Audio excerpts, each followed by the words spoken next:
नमस्कार बंधुगण आपण आमर ही सुपर ओडिया यूट्यूब चैनल रे स्वागत करुछि। बंधुगण प्रत्येक व्यक्ति स्वप्न आसी थाए। शोइबा समय रे आसुथिबा स्वप्न गुड़िकर अनेक प्रकार सत्य सहित मिलित भाव में देखा जाए। किछि लोक एहाकु आपणकर अज्ञात मनर इच्छा सहित जोड़ी थांती, केही एहाकु जीवन रे इच्छा बोली कहि थांती। अनेक समय अनेक लोक सेमानक स्वप्न रे संबंध देखंती एवं एपरि परिस्थिति रे जेतेबेले ସେମାନେ ଜାଗ୍ରତ ହୁଅନ୍ତି ଏହି ସ୍ୱପ୍ନର ଅର୍ଥ ବୁଝନ୍ତି ନାହିଁ। ସ୍ୱପ୍ନରେ ଏମିତି ମିଳାମିଶା ଦେଖିବାର ଅର୍ଥ ଏଠାରେ ବିସ୍ତୃତ ଭାବରେ ଆଜି ଆମେ ଏହି ଭିଡିଓ ମାଧ୍ୟମରେ କହିବୁ। ସେଥିପାଇଁ ଭିଡିଓଟିକୁ ଶେଷ ପର୍ଯ୍ୟନ୍ତ ଦେଖିବା ସହିତ ଆମର ଏହି ସୁପର ଓଡିଆ ୟୁଟ୍ୟୁବ ଚ୍ୟାନେଲକୁ ଏବେ ହିଁ ସବସ୍କ୍ରାଇବ କରିନିଅନ୍ତୁ ଏବଂ ପାଖରେ ଆସୁଥିବା ବେଲ୍ ଆଇକନକୁ ମଧ୍ୟ ପ୍ରେସ୍ କରିଦିଅନ୍ତୁ। ତ ଚାଲନ୍ତୁ ଆରମ୍ଭ କରିବା ଆଜିର ଏହି ଭିଡିଓଟିକୁ। ବନ୍ଧୁଗଣ ସ୍ୱପ୍ନରେ ସମ୍ବନ୍ଧର ଅର୍ଥ ହେଉଛି ସ୍ୱପ୍ନ ଦେଖିବା ଏକ ସାଧାରଣ ପ୍ରକ୍ରିୟା। ଏହି ପ୍ରକ୍ରିୟା ଆପଣଙ୍କର ଅବଚେତନା ମନ ସହିତ ଜଡ଼ିତ। वास्तव में जितेबाला आप शोवा जाती आपणकर अवचेतना मन एक चेतना अवस्था रही थाए। सक्रिय अवचेतना मन में जहाँ भी विस्तृत किंबा इच्छा अच्छी आपण एक स्वप्न रूप में देखि था। अनेक स्वप्न आपण को भयभीत करे, अनेक स्वप्न आपण को सुखद अनुभव दे थाए। तो बंधुगण यह सहित आपण मिलामिशा स्वप्न देखा आपण एक आनंददायक अनुभव। विशेषज्ञ माने यह विषय कहते जितेबाला आपण निज जीवन में संबंध उपभोग करने सक्षम नुहति कि आपण संबंध संबंधी भावना प्रकाश करेंगे ना, तेबे आपण एपरी स्वप्न देखा आरंभ करती। एथिरे आपण निजको जने अपरिचित व्यक्ति सहित ऑफिस व्यक्ति सहित साधारण स्थान में आपणकर पूर्व प्रेमिका किंबा गर्लफ्रेंड एवं स्वामी स्त्री सहित शारीरिक संपर्क करुथिबार देखंती।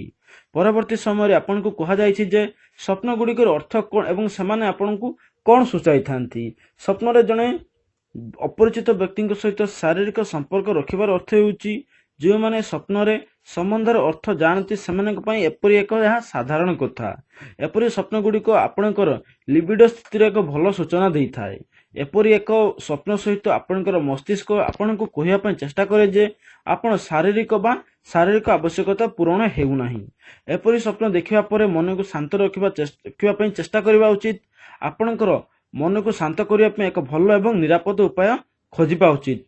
स्वप्न रे संबंधर अर्थ हेउछि जने पुराना प्रेमिका किंबा गर्लफ्रेंड सहित शारीरिक संपर्क रखिबा बेले यह घटे जे आपणकर बा आपणक पूर्व प्रेमिका किंबा गर्लफ्रेंड सहित शारीरिक संपर्क रखिबा तो स्वप्न देखा देता है। एपरि परिस्थिति रे देखिबा अनेक कारण होई पारे। एही कारण गुडी को आज हम वीडियो माध्यम रे आलोचना करिबा। आपण पूर्वतन प्रेमिका किंबा गर्लफ्रेंड जन्मदिन आसीबाक जाउछि किंबा आपण निकटरे इंटरनेट रे समान सहित बिताइतिबा मुहूर्तर किछि फोटो देखिचंती, या परे आपण समान स्वप्न रे देखंती। अनेक थर जेतेबेले आपण आपणकर नूतन साथी निकटतर होंती सेतेबेले आपण जने पूर्वतन प्रेमिका किंबा गर्लफ्रेंड परि अनुभव करंती। यार कारण हेउछि जे आपणक मस्तिष्क एक नूतन साथी सहित घनिष्ठता समय रे ए प्रकार स्नायु विज्ञानच्छा बा सृष्टि करिताए। एही बांछा बा एही स्थिति आपणकर साथी निकटतर बा निकटतार सृष्टि करिताए। होइतिबा बांछा सहित मेल मध्य खाइताए जहा आपणको तांको हराई थाए। किंतु आपण एक नूतन साथी सहित किछि नुआ चेष्टा करिबा मात्रे यह समस्या धीरे धीरे समाधान हेबाकु लागे।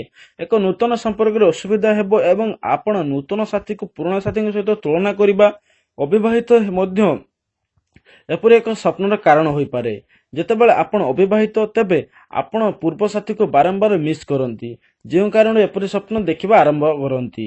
एक स्वप्न रे जने अपरिचित व्यक्ति सहित संबंधर संपर्क हेउछि अनेक थर आपण चारि पाखरे थिबा जने अपरिचित व्यक्ति सहित शारीरिक संपर्क रखिबार देखंती। एपरि स्वप्न सेतेबेले आसे जेतेबेले आपण जने परिचित गुण द्वारा प्रभावित होंती किंबा सेमानंक परि हेबाकु चाहंती। एही प्रकार स्वप्नर अर्थ नुहे जे आपण आपणकर विद्यमान संपर्क घनिष्ठता को नष्ट करुछंती। एपरि स्वप्न को एडाइबा पई आपणक सहित व्यक्ति को पाया पई चिंता करिया परिवर्ते सेमानकर गुण ग्रहण करिबा पई चिंता करिबा उचित। तो बंधुगण आमर এই ভিডিওটি आपनको किपरि लागला निश्चित भाव कमेंट करि जणांतु। भिडियोटी को गोटे लाइक करबा सहित आम सुपर ओडिया यूट्यूब चैनल को एबे सब्सक्राइब करि नियंतु एवं पाखरे आସୁଥିବା बेल आइकन को प्रेस करि दियंतु। धन्यवाद। जय जगन्नाथ।